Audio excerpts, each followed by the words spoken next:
महाकुंभ में एक लुटेरी औरत के साथ साधु ने क्या किया, देखकर सबकी आंखें फटी की फटी रह गई। प्रयागराज महाकुंभ मेले के दौरान कैसे एक लुटेरी औरत और उसके पति ने महाकुंभ मेले में सबको लूट लिया। किस प्रकार एक अघोरी बाबा ने अपनी शक्तियों से सभी यात्रियों को हैरान कर दिया और किस प्रकार गंगा मैया ने एक विधवा स्त्री की रक्षा की और उसकी लाज बचाई। प्रयागराज महाकुंभ के दौरान नागा साधु और अघोरी बाबाओं के दर्शन करने से मनुष्य किस प्रकार दुखों से मुक्त हो जाता है। जिस भी मनुष्य को अघोरी बाबाओं का आशीर्वाद मिल जाता है उसके सारे कष्ट दूर हो जाते हैं। प्रयागराज महाकुंभ का अद्भुत नजारा, जहां दूर दूर से श्रद्धालु गंगा यमुना और अदृश्य सरस्वती के संगम में स्नान करने आते हैं।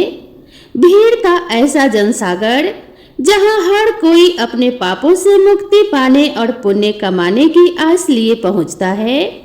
लेकिन उसी भीड़ में एक लुटेरे पति पत्नी भी थे जो महाकुंभ में चोरी करने के लिए आए थे। दीपक और उसकी पत्नी सावित्री नाम जितने सीधे थे उतनी ही हरकतें बहुत ही खतरनाक थी। सावित्री अपनी अद्वितीय सुंदरता और चालाकी से लोगों को फंसाकर लूटती थी और दीपक उसकी मदद करता था। इस बार उनकी नजर प्रयागराज महाकुंभ की भीड़ पर थी।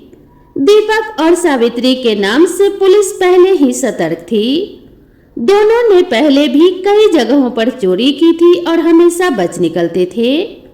महाकुंभ में भी पुलिस को उनके आने की सूचना लग चुकी थी, लेकिन किसी को भी नहीं पता था कि दीपक और सावित्री कौन हैं और किस व्यक्ति को अपना अगला शिकार बनाएंगे। महाकुंभ के विशाल मेले में सावित्री ने अपनी चालाकी शुरू कर दी। वह सजी धजी और गहनों से लदी हुई एक साधारण महिला की तरह भीड़ में घूमने लगी। उसकी मुस्कान और रूप को देखकर लोग उस पर आसानी से भरोसा कर लेते थे। वह कभी किसी के पास जाकर बात करती तो कभी किसी दुकान पर खड़ी होकर सामान देखने लगती। कुछ ही समय में उसने कई श्रद्धालुओं के गहने और पैसे लूट लिए। दीपक दूर से यह सब देख रहा था। जैसे ही सावित्री अपना काम पूरा करती वह किसी गली में जाकर सामान दीपक को पकड़ा देती और दीपक उस सामान को अपने पास छुपा लेता था। महाकुंभ में एक यात्री सावित्री के झांसे में आ गया। वे लोग अपने गांव से गंगा स्नान करने के लिए आए थे। सावित्री ने उनके पैसे और गहने चुरा लिए। जब यात्री ने अपने पैसे गायब देखे तो उसकी आंखों में आंसू आ गए। वह बार बार कहता है कि हे गंगा मैया, मैं आपके दर्शन करने के लिए पैसे बचा कर लाया था, अब मेरे पास कुछ भी नहीं बचा। सावित्री ने यह सब सुना, लेकिन उसका दिल कठोर हो चुका था। वह सोचती थी कि यह तो हमारा धंधा है, इससे ही हमें सुख प्राप्त होता है। पुलिस को खबर मिली कि सावित्री मेले में आ चुकी है। उन्होंने दीपक और सावित्री को पकड़ने की कोशिश की, लेकिन यह चोर चोरनी का जोड़ा भीड़ भाड़ का फायदा उठाकर हमेशा की तरह बच निकलने में कामयाब हो गए। प्रयागराज महाकुंभ में श्रद्धालुओं की भीड़ लगी हुई थी। इन्हीं श्रद्धालुओं में एक विधवा औरत और उसका बेटा विशाल भी शामिल थे। उस विधवा औरत के पति का देहांत कई वर्षों पहले हो चुका था। घर की जिम्मेदारियां अब विशाल के कंधों पर थी।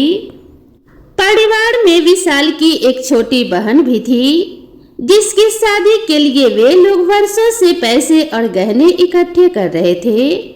विधवा औरत ने बड़े चाव से अपनी बेटी के लिए सुंदर आभूषण बनवाए थे।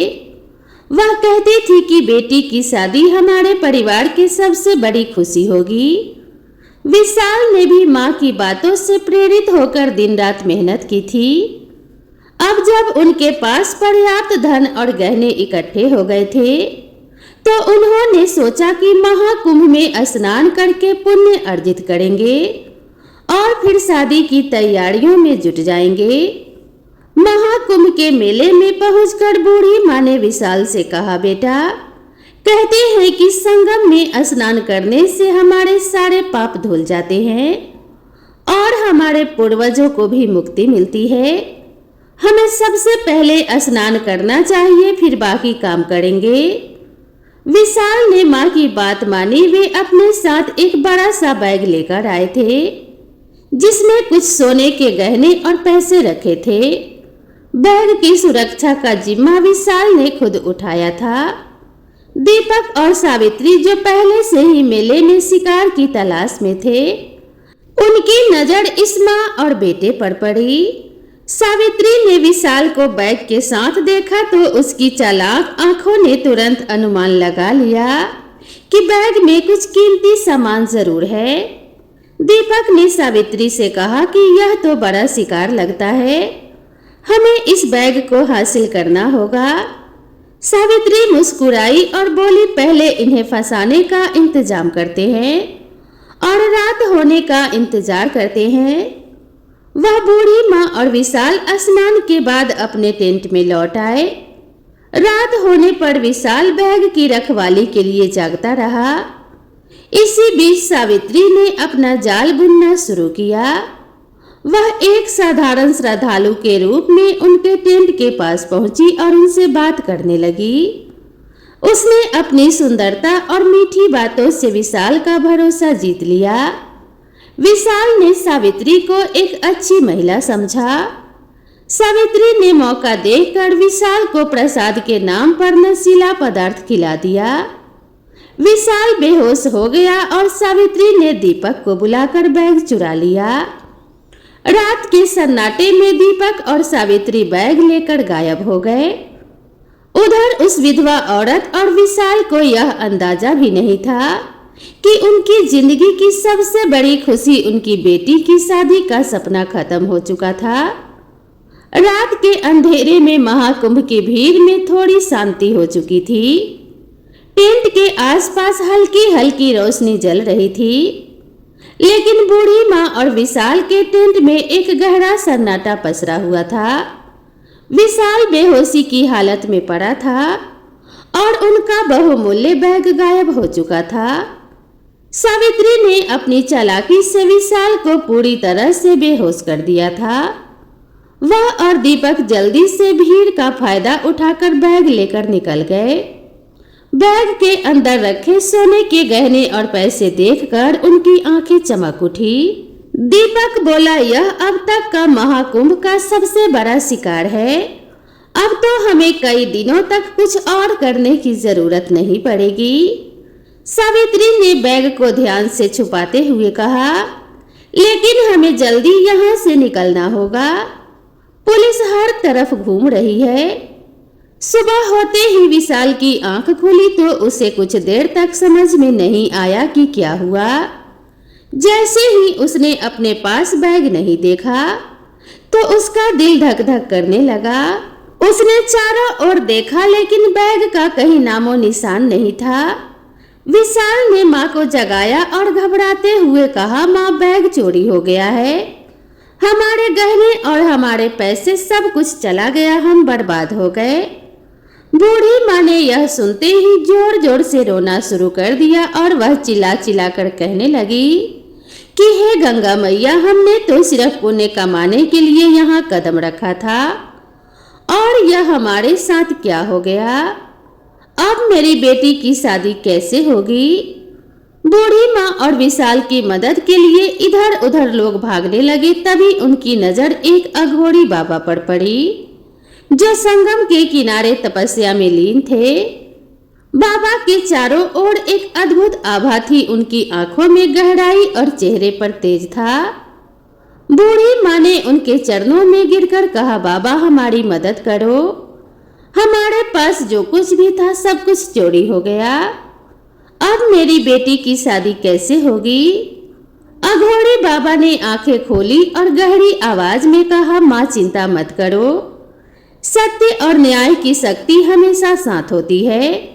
जो भी पापी है वे स्वयं तुम्हारे पास आएंगे। अघोरी बाबा ने अपने दिव्य दृष्टि का उपयोग किया उन्होंने ध्यान लगाकर देखा और सावित्री और दीपक को चोरी करते हुए देख लिया। बाबा ने कहा, चोरों को उनके पाप का दंड अवश्य मिलेगा। तुम माँ गंगा की शरण में हो, भगवान भोलेनाथ की नगरी में हो, यहाँ कोई भी पापी बच नहीं सकता। अघोरी बाबा की यह बात सुनकर बूढ़ी माँ और विशाल को थोड़ा संतोष हुआ, लेकिन उनके मन में अभी भी डर था। महाकुंभ का नया दिन शुरू हो चुका था।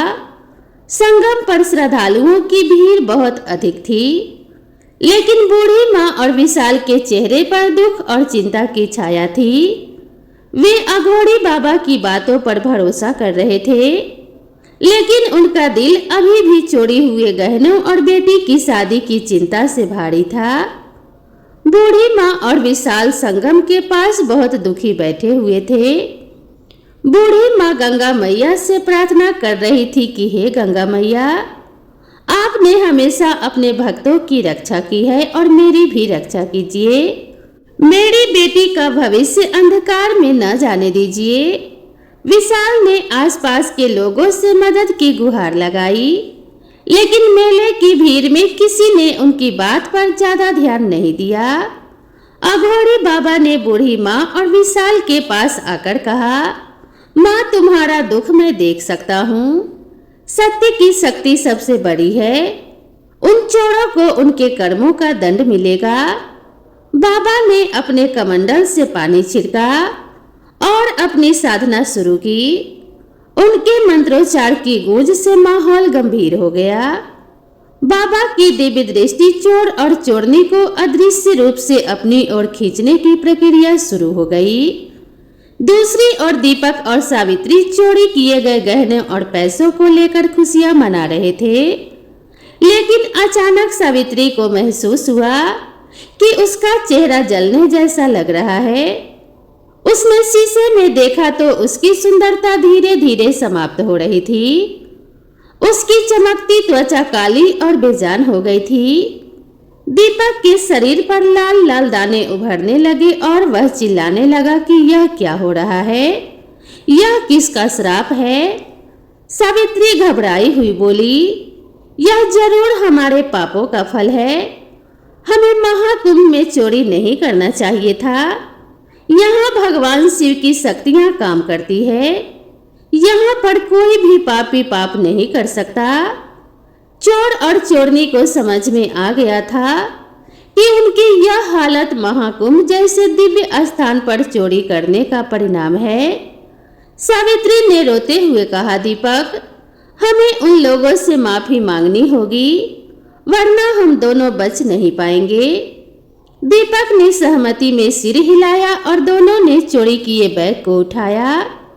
दीपक और सावित्री, जो अब अपने पापों का दंड भोग रहे थे, महाकुंभ की भीड़ में सिर झुकाए चल रहे थे। सावित्री की सुंदरता पूरी तरह से नष्ट हो चुकी थी और दीपक का शरीर घावों से भरा था। उनका हर कदम भारी लग रहा था।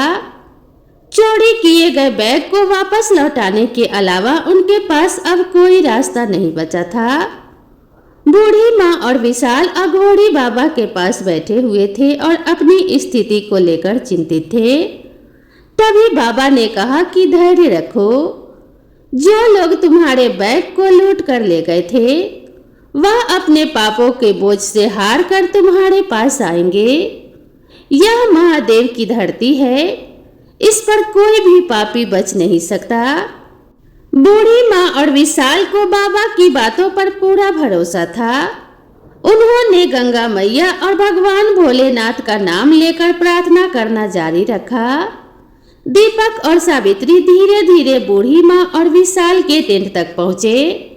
उनके चेहरे पर गहरा पश्चाताप झलक रहा था। सावित्री ने बैग बूढ़ी माँ के सामने रखते हुए कहा, माँ, हमें माफ कर दो। हमने आपकी बेटी की शादी का सपना तोड़ने की कोशिश की, लेकिन अब हम समझ गए हैं कि हमारे बुरे कर्मों का फल कितना भयानक हो सकता है। बूढ़ी माँ ने बैग को देखा जिसमें उनके सभी गहने और पैसे सुरक्षित थे। उसकी आंखों से आंसू बह निकले अघोरी बाबा ने अपनी गहरी आवाज में कहा, तुम्हें तुम्हारे पापों का दंड मिल चुका है। यह गंगा मैया और ईश्वर का न्याय है, लेकिन यह केवल शुरुआत है। अब तुम्हें समाज के सामने अपने कर्मों की सजा भुगतनी होगी। तभी पुलिस वहां पहुंच गई। अघोरी बाबा ने पुलिस को सब कुछ बता दिया। दीपक और सावित्री बिना किसी विरोध के आत्मसमर्पण कर चुके थे। उन्होंने रोते हुए कहा, हमें जेल में डाल दीजिए, शायद वहां रहकर हम अपने पापों का प्रायश्चित कर सके। लेकिन हे अघोरी बाबा, हमारी पीड़ा को कम कर दीजिए।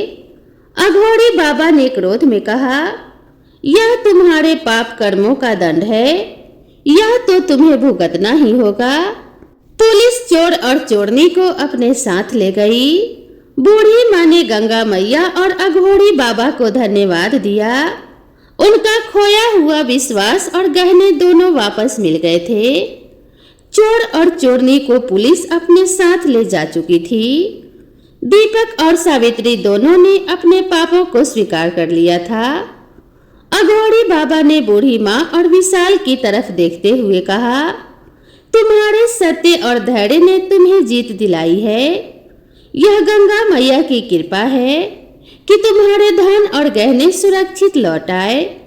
अब तुम बिना किसी चिंता के अपने बेटी की शादी की तैयारियां करो। बूढ़ी माँ बाबा के चरणों में गिर पड़ी और बोली, बाबा, आपने हमारे जीवन की सबसे बड़ी समस्या का हल कर दिया है। हमें आशीर्वाद दीजिए कि हमारी बेटी का जीवन सुखमय हो। अघोरी बाबा ने उन्हें आशीर्वाद दिया और कहा, जाओ, अपनी बेटी की शादी को पवित्रता और सादगी से पूरा करो। पुण्य का मार्ग कभी तुम्हारा साथ नहीं छोड़ेगा। बूढ़ी माँ और विशाल ने संगम के तट पर जाकर गंगा मैया को धन्यवाद दिया। वहां मौजूद श्रद्धालुओं ने उनके साथ मिलकर गंगा मैया की जय हो और अघोरी बाबा की जय हो और हर हर महादेव के नारे लगाए। पूरा वातावरण श्रद्धा और भक्ति से भर गया। कुछ दिनों बाद बूढ़ी माँ और विशाल अपने गांव लौट आए। उन्होंने खुशी खुशी अपनी बेटी की शादी कर दी। शादी सादगी और भव्यता का अद्भुत संगम बनी। उधर जेल में दीपक और सावित्री ने अपने जीवन को सुधारने का संकल्प लिया। सावित्री ने अपनी सुंदरता खोने के बाद महसूस किया कि सच्ची सुंदरता आत्मा की होती है। फिर बूढ़ी माँ की बेटी की शादी खुशी खुशी संपन्न हो गई। बूढ़ी माँ ने गंगा मैया और अघोरी बाबा को बार बार याद किया। उनके घर में एक बार फिर से खुशियां लौट आई थी। तो दोस्तों, यह कहानी हमें सिखाती है कि सत्य और पुण्य का मार्ग कठिन हो सकता है, लेकिन अंत में जीत हमेशा सच्चाई की ही होती है। तो दोस्तों, आप सभी को यह वीडियो कैसी लगी कृपया कमेंट करके जरूर बताएं। वीडियो पसंद आई हो तो वीडियो को एक लाइक जरूर करें और साथ ही इसी तरह की कहानियों से जुड़े रहने के लिए मेरे चैनल को सब्सक्राइब करना ना भूलें। तो दोस्तों, मिलते हैं अगली कहानी में, तब तक के लिए नमस्कार।